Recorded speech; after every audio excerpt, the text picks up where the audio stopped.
सुप्रभात। जय गुरुदेव छात्रों। फिर से एक बार हम पत्र लेखन की सैर पर चलने वाले हैं, क्योंकि मुझे पता लग रहा है या पता चला है कि आप लोगों को पत्र लेखन में थोड़ी सी कठिनाई जा रही है। तो चलिए फिर से एक बार पत्र लेखन की सैर पर चलते हैं। चलिए, जब हम अपने सुख दुख, अपनी समस्या अथवा निमंत्रण आदि को एक कागज पर लिखकर दूसरे के पास भेजते हैं तो इसे क्या कहते हैं? पत्र लेखन कहते हैं। पत्र लेखन का महत्व क्या है? पत्र के द्वारा हम अपना संदेश दूसरे तक आसानी से पहुंचा सकते हैं। पत्र में लिखा संदेश स्थायी होता है। पत्र में हम अपनी बात को विस्तार से भी समझा सकते हैं। पत्र संदेश भेजने का सस्ता, सरल और सर्वोत्तम साधन है। पत्र के प्रकार: पत्र, औपचारिक पत्र, अनौपचारिक पत्र, दो प्रकार होते हैं। औपचारिक पत्र किसे कहते हैं? जिन लोगों के साथ हमारे पारिवारिक अर्थात घरेलू संबंध नहीं होते, उनको लिखे जाने वाले पत्र औपचारिक पत्र होते हैं। जैसे कि प्रधानाचार्य को पत्र, संपादक जो होते हैं उनको पत्र, अथवा व्यापार से संबंधित पत्र, इनको औपचारिक पत्र कहते हैं। तो इस पर एक प्रश्न आएगा, औपचारिक पत्र किसे कहते हैं? लिखकर भेजिए। अनौपचारिक पत्र किसे कहते हैं? जिन लोगों के साथ हमारे पारिवारिक अर्थात घरेलू संबंध होते हैं, उनको लिखे जाने वाले पत्र अनौपचारिक पत्र होते हैं। जैसे मित्र, माता पिता, चाचा, भाई आदि को लिखे गए पत्र। तो इस पर एक प्रश्न आता है, अनौपचारिक पत्र किसे कहते हैं? और एक प्रश्न आता है, पत्र के प्रकार लिखिए और कितने हैं यह लिखिए। यहाँ पे देखिए, पत्र लिखने वाले पहले अंग में पत्र लिखने वाले का पता या तिथि लिखते हैं। पत्र के दूसरे अंग में पत्र पाने वाले का संबंध और प्रशस्ति होती है। पत्र का तीसरा अंग है कलेवर। कलेवर में पत्र का विषय विस्तार होता है। पत्र के चौथे अंग में उपसंहार होता है।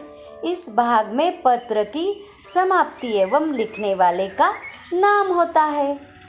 पत्र लिखने में पत्र के आरंभ को प्रशस्ति तथा अंत को उपसंहार कहते हैं। यहाँ पे दो प्रश्न आते हैं। प्रशस्ति तथा अंत को उपसंहार कहते हैं। प्रशस्ति और उपसंहार पत्र में किसे कहते हैं?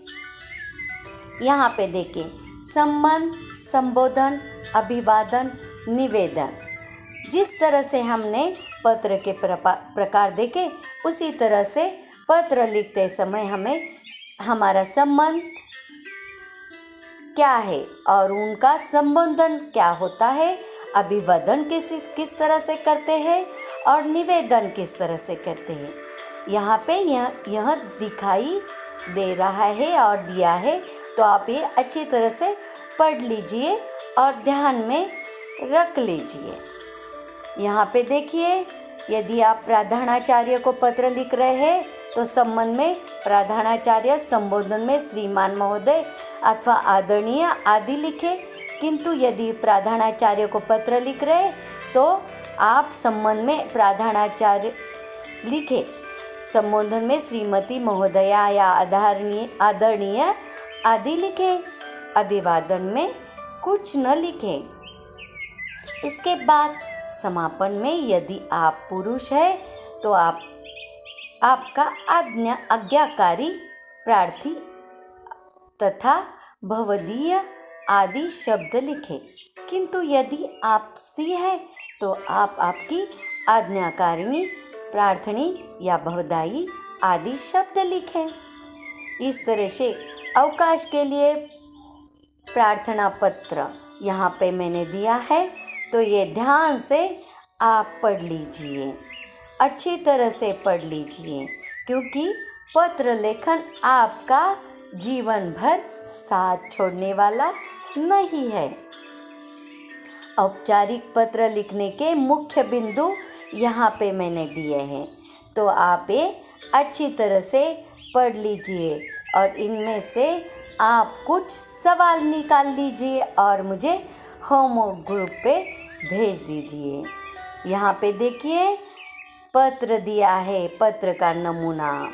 ये किस पत्र का नमूना है ये आप देख लीजिए।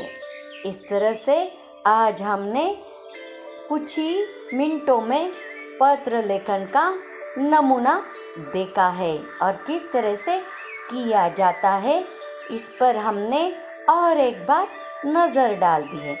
तो छात्रों, अगर समझ में नहीं आया तो फिर से एक बार आप मुझे पूछ सकते हो। इस तरह से आज हमने औपचारिक पत्र, अनौपचारिक पत्र के प्रकार देखे। तो मिलते हैं हम अभ्यास तासी का ग्रुप पे। जय गुरुदेव छात्रों।